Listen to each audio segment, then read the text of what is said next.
Weekdays from 9 a.m. to 12 p.m. only on TVWAN.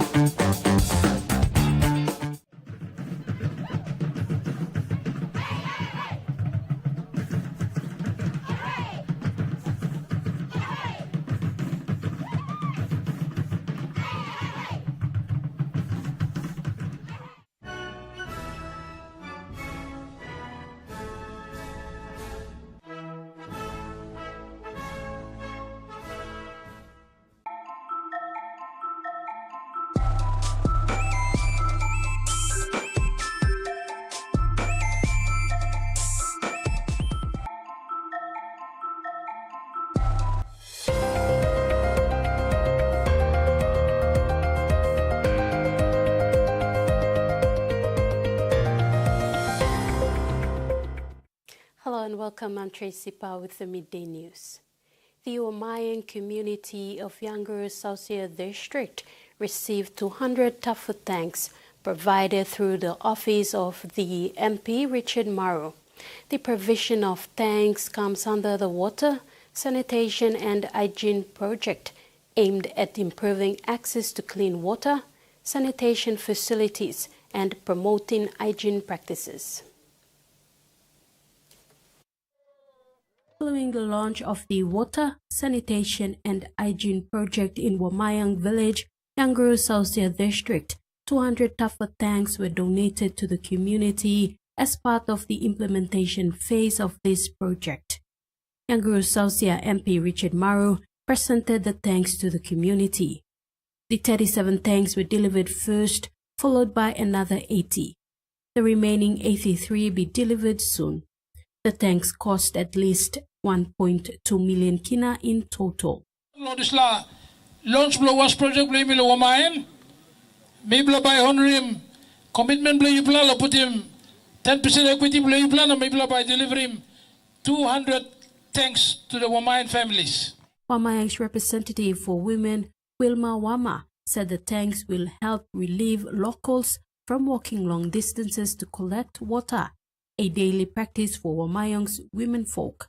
Maus lo mama lo dislavi nun. Lo tok thank you lo yumanda. Mipla look way back. But mipla look back lo mama blo mipla. Time lo lo kari mambuya. Wama said the community has also been struggling with accessing clean water.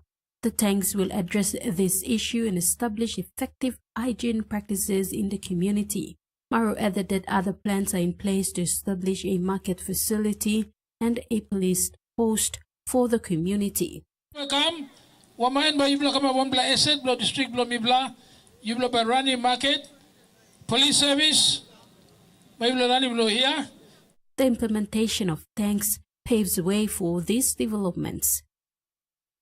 The EU Straight PNG Cocoa Value Chain Initiative is a comprehensive, demand-driven approach from improved planting material to quality processing, market access, financial inclusion, inclusive participation, and establishing infrastructure.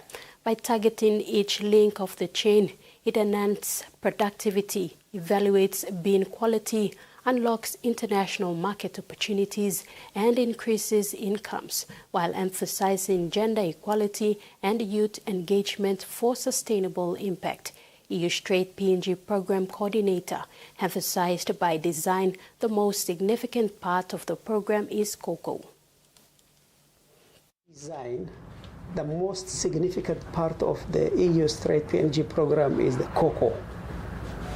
And most of the resources are dedicated to cocoa value chain development. And I think if we see it in that vein, if you ask me in terms of the biggest contribution to the economic development, to earning revenue, cocoa would constitute the largest and the most transformative interventions we have had. But it is by design. It was designed to be large. It was designed to be at scale. Look at that, approximately 5 million seedlings we expected to achieve. Over 300 million kina revenue we generated. This is very, very transformative. So. a fragmented value chain, lack of processing standards, infrastructure gaps, and certificate barriers. These are challenges that are faced by the vanilla value chain in the country. Program Coordinator Ali Yafsuf says PNG has good vanilla and is well placed to play a bigger role in the global vanilla market. Madagascar, for them to see how Madagascar engaged in vanilla development and how they managed to be #1 vanilla exporters in the world. And Papua New Guinea is well placed to play as much role and be a big player in the global vanilla market.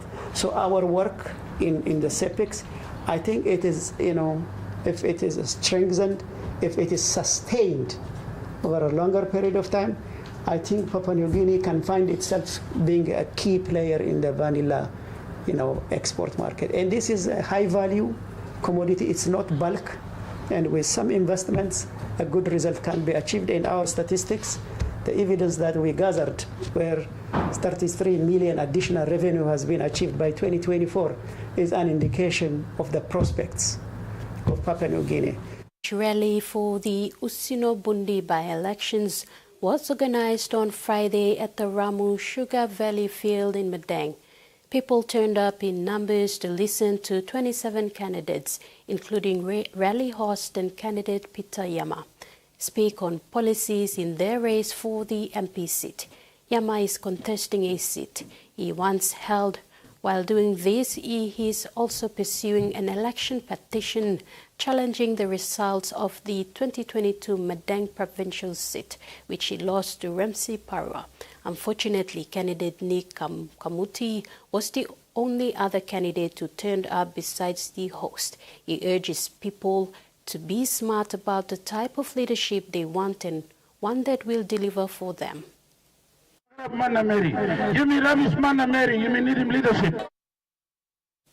In regional news, many Australians are trying to evacuate the Middle East amid fears about the escalating conflict.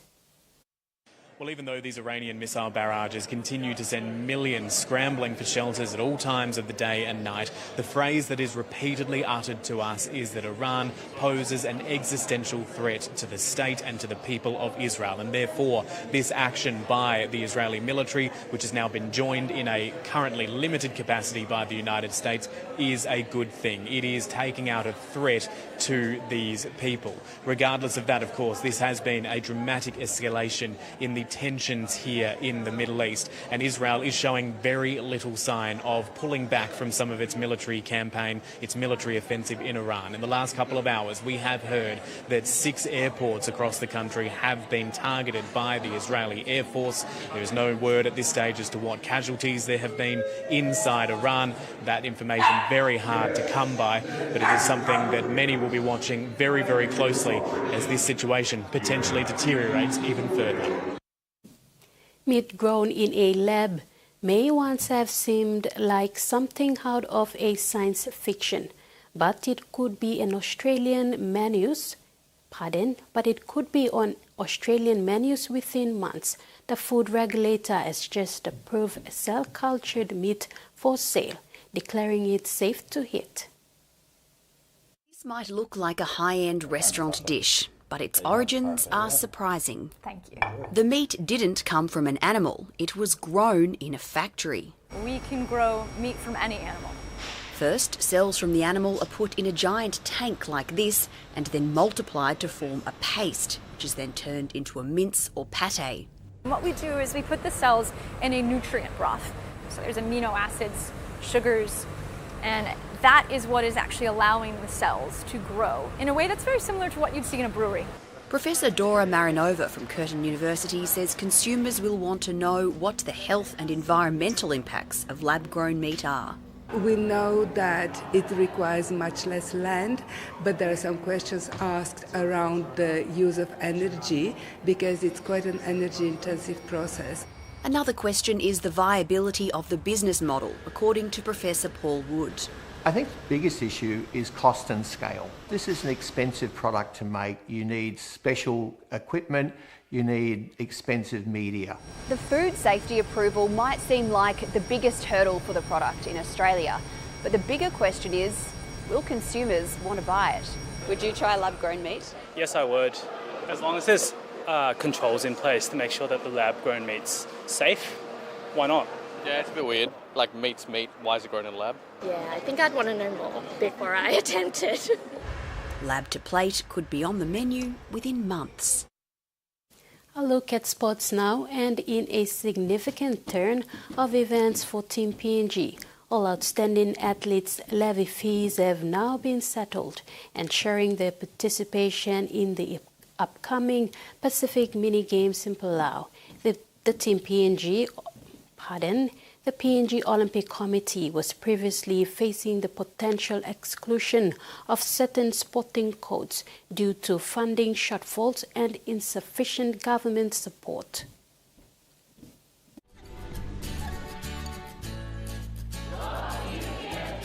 Following urgent discussions between the PNG Olympic Committee and key stakeholders regarding funding challenges, an agreement was reached just after the deadline lapsed on June 18.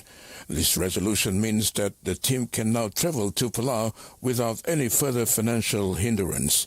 Kini Vanagi Karo, the chief de mission for Team PNG, provided an encouraging update confirming that all outstanding fees have been addressed, allowing the athletes to concentrate fully on their performance. However, it is unfortunate that the female volleyball team will not be able to make the journey. Caro remains hopeful that the government will fulfill its commitment at the last minute. As the countdown continues with only 6 days left until departure on June 27 and 28, excitement is building and a warm welcome awaits Team PNG in Koror.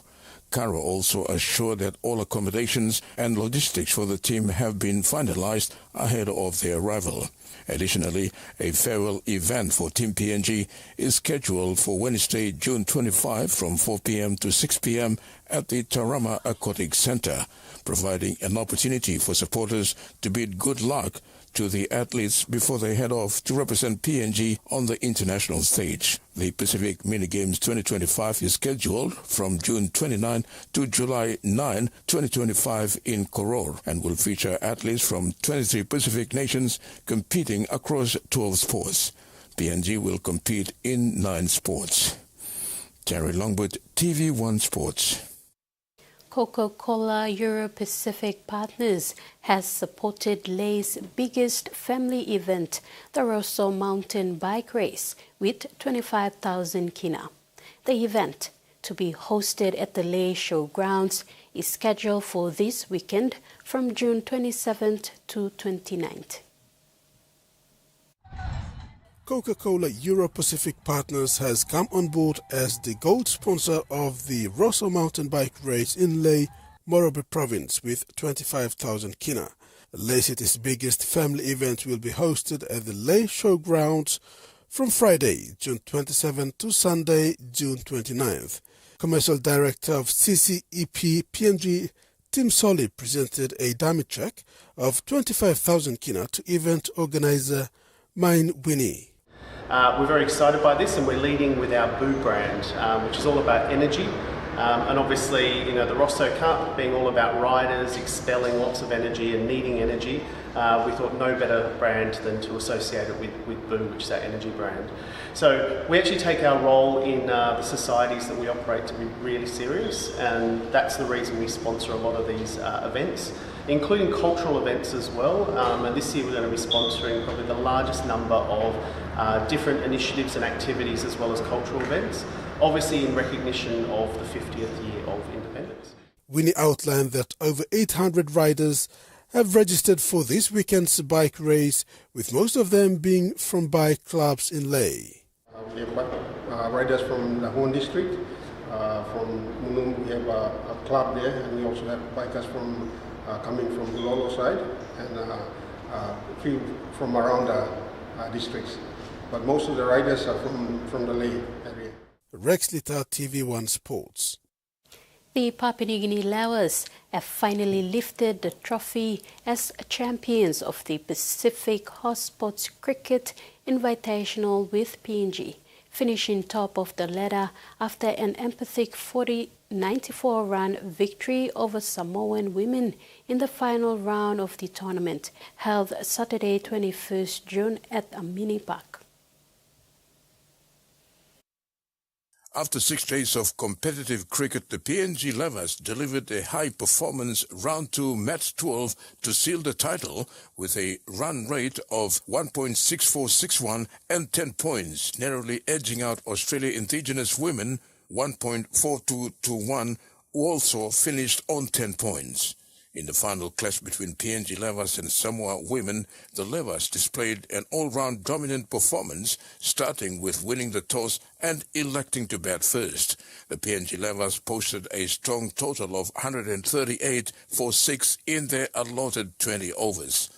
The opening partnership laid score count to win with Nana Vare anchoring the innings with a composed 30 runs from 43 balls, striking 3 boundaries before falling to a return catch by Samoa's Tuaola Helen Semau.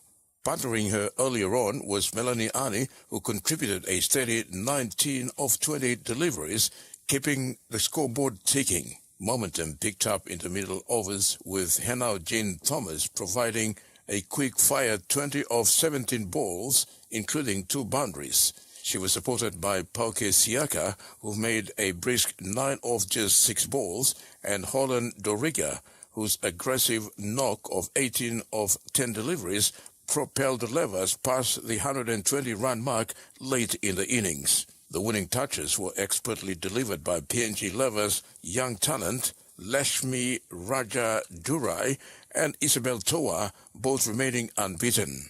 Toa, in particular, with a sharp cameo of 10 runs off 4 balls, slapping 2 boundaries to take PNG to a competitive 138. Samoa team were bowled out for just 44 runs in 11 overs as the PNG bowling attack dismantled the batting lineup with ruthless precision. From the outset, Samoa lost wickets at regular intervals. The fielding was equally sharp with direct runouts and tight catching backing up the bowlers. No Samoa batter managed to reach the double figures.